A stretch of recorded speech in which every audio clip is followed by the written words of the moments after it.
Assalamualaikum warahmatullahi wabarakatuh. Selamat pagi, sore, dan malam bagi untuk kalian yang menonton video ini. Salam sejahtera untuk kita semua. Semoga kalian dalam keadaan sehat. Perkenalkan, nama saya Reni Hidayat dari Fakultas Teknik Prodi Perminyakan. Saya berasal dari kelas C dengan dosen pengampu Bapak Asnawi SPD MPD. Saya akan menjelaskan tentang materi hakikat, ragam, dan laras bahasa. Seperti yang bisa kalian lihat, hakikat bahasa, ragam, dan laras bahasa. Yang pertama, saya akan mendefinisikan satu persatu. Apa itu bahasa? Sebagai makhluk sosial perlu berinteraksi dengan sesama manusia atau yang dikenal dengan makhluk sosial. Bahasa berfungsi sebagai sarana komunikasi atau media untuk menyampaikan sesuatu. Apa itu ragam bahasa? Ragam bahasa ialah variasi bahasa menurut pemakaian gaya bahasa yang berbeda tergantung daerah asal kalian berada. Laras bahasa.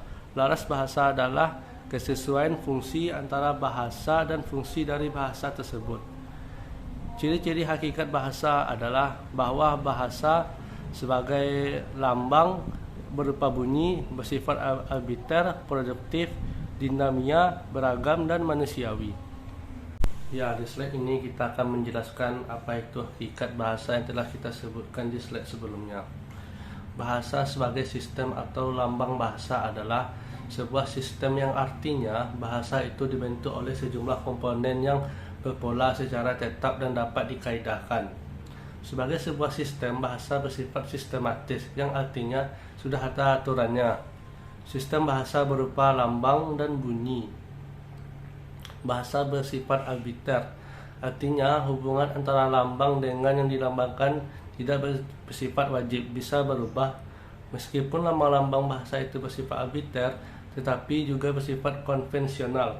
Artinya, setiap penutur bahasa yang akan mematuhi hubungan antara lambang dengan yang dilambangkan. Bahasa bersifat produktif, artinya sejumlah unsur yang terbatas, namun dapat dibuat satuan-satuan ujaran yang hampir tidak terbatas. Bahasa itu bersifat dinamis, yang berarti dapat berubah sewaktu-waktu dengan maksud yang sama. Bahasa itu bersifat manusiawi, yang artinya manusia dapat mengembangkan bahasa tersebut. Dalam bahasa ada namanya makrolinguistik dan mikrolinguistik. Yang pertama kita akan membahas tentang makrolinguistik. Makrolinguistik adalah cabang ilmu yang bersifat luas dan eksternal yang mengkaji semua aspek bahasa dan bagian-bagiannya. Antara lain, yang pertama psikolinguistik, membahas hubungan antara otak manusia dengan bahasa. Antropolinguistik, ilmu yang mempelajari manusia dengan kebudayaannya secara menyeluruh. Sosiolinguistik, untuk memecahkan dan mengatasi masalah dalam masyarakat. Dialektologi, merupakan ilmu tentang dialek. Stilistika, mempelajari bahasa yang digunakan dalam bentuk-bentuk karya sastra.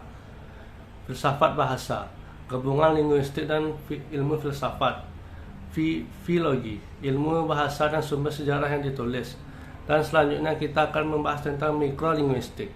Mikrolinguistik adalah cabang ilmu linguistik yang konsen kajiannya pada konten sistem internal bahasa.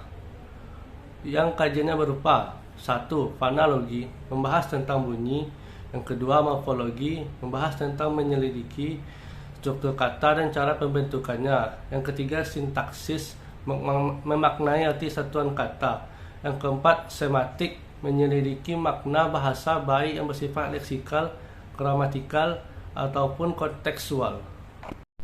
Bahasa juga memiliki fungsi. Berikut fungsinya. Fungsi informasi, yaitu untuk menyampaikan informasi timbal balik antar anggota keluarga ataupun anggota masyarakat. Fungsi ekspresi diri, yaitu untuk menyalurkan perasaan, sikap, gagasan, emosi, atau tekanan-tekanan perasaan pembaca. Fungsi adaptasi dan integrasi, yaitu untuk menyesuaikan dan membaurkan diri dengan anggota masyarakat melalui bahasa seorang anggota masyarakat. Sedikit demi sedikit belajar adat istiadat, kebudayaan, pola hidup, perilaku, dan etika masyarakatnya. Fungsi kontrol sosial, Bahasa berfungsi untuk mempengaruhi sikap dan pendapat orang lain. Ini kita akan membahas fungsi bahasa sebagai alat komunikasi. Fungsi bahasa sebagai alat komunikasi yaitu fungsi instrumental, yakni bahasa digunakan untuk memperoleh sesuatu. Maksudnya, bahasa bertindak untuk menggerakkan serta manipulasi lingkungan yang menyebabkan suatu peristiwa itu terjadi. Fungsi regulatoris, yaitu bahasa digunakan untuk mengendalikan perilaku orang lain. Fungsi interaksional, bahasa digunakan untuk berinteraksi dengan orang lain. Fungsi personal, bahasa digunakan dan bermanfaat bagi individu, misalnya untuk menyatakan perasaan, emosi, dan reaksi lainnya. Fungsi heuristik, yaitu bahasa dapat digunakan untuk belajar dan menemukan sesuatu, seperti ilmu pengetahuan, biasanya muncul dalam pertanyaan-pertanyaan. Fungsi imajinatif, bahasa dapat difungsikan untuk menciptakan imajinasi, seperti kita membaca novel, cerita lucu, sehingga kita dapat membayangkan cerita tersebut. Dan yang terakhir, fungsi referensional, bahasa difungsikan untuk menyampaikan informasi. Dan di slide ini kita akan membahas tentang asal-usul bahasa Indonesia. Bahasa Indonesia yang kita tahu berasal dari bahasa Melayu Riau. Pada abad ke-19, bahasa Melayu merupakan bahasa penghubung antar etnis dan suku-suku di Kepulauan Nusantara. Selain menjadi bahasa penghubung antar etnis dan suku-suku, dulu bahasa Melayu juga menjadi bahasa penghubung dalam kegiatan perdagangan internasional di wilayah Nusantara. Dan bahasa Melayu ini sangat mudah untuk dipelajari. Dan bahasa Indonesia sebagai bahasa nasional diresmikan pada 1 hari setelah kemerdekaan Indonesia, tepatnya pada tanggal 18 Agustus 1945.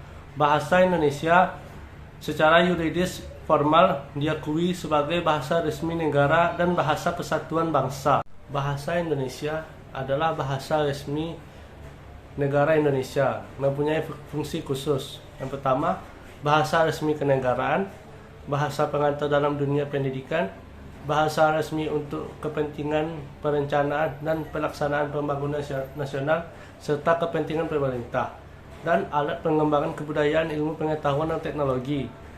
Slide ini adalah kelanjutannya. Fungsi pemersatu, bahasa Indonesia mempersatukan suku, bangsa yang berlatar budaya, dan bahasa yang berbeda-beda.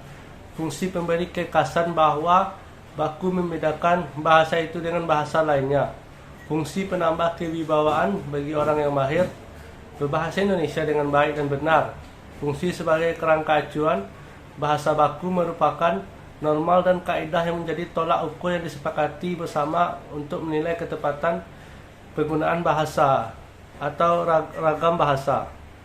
Ragam bahasa Indonesia terdapat 2 bagian.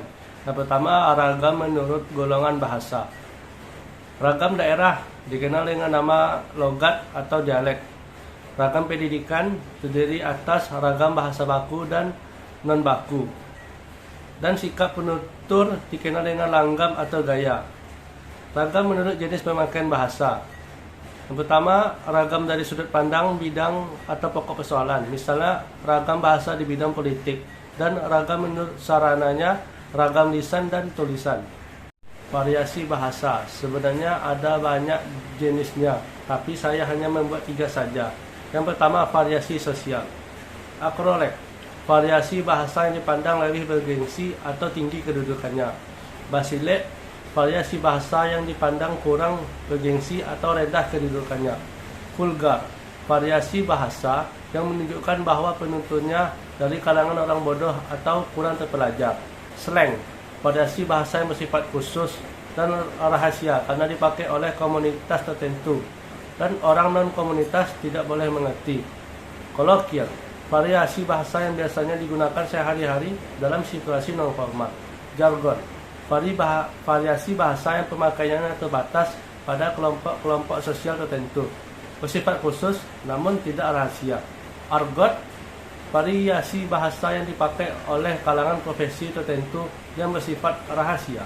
Ken atau ke, variasi bahasa yang dipakai oleh kelompok sosial tertentu dengan lagu yang dibuat-buat untuk menimbulkan kesan memelas. Dan 2 lagi variasinya adalah variasi kultural dan variasi gaya. Variasi kultural seperti vernakuler, bahasa asli pribumi, pinyin, bahasa yang strukturnya sebagai akibat pencampuran budaya, dan kreol, pidgin yang sudah berlangsung turun-temurun dan diresmikan. Variasi bahasa gaya adalah gaya frozen, tidak pernah berubah, gaya formal, baku, gaya konstruktif usaha, gaya kasual, dan gaya intim.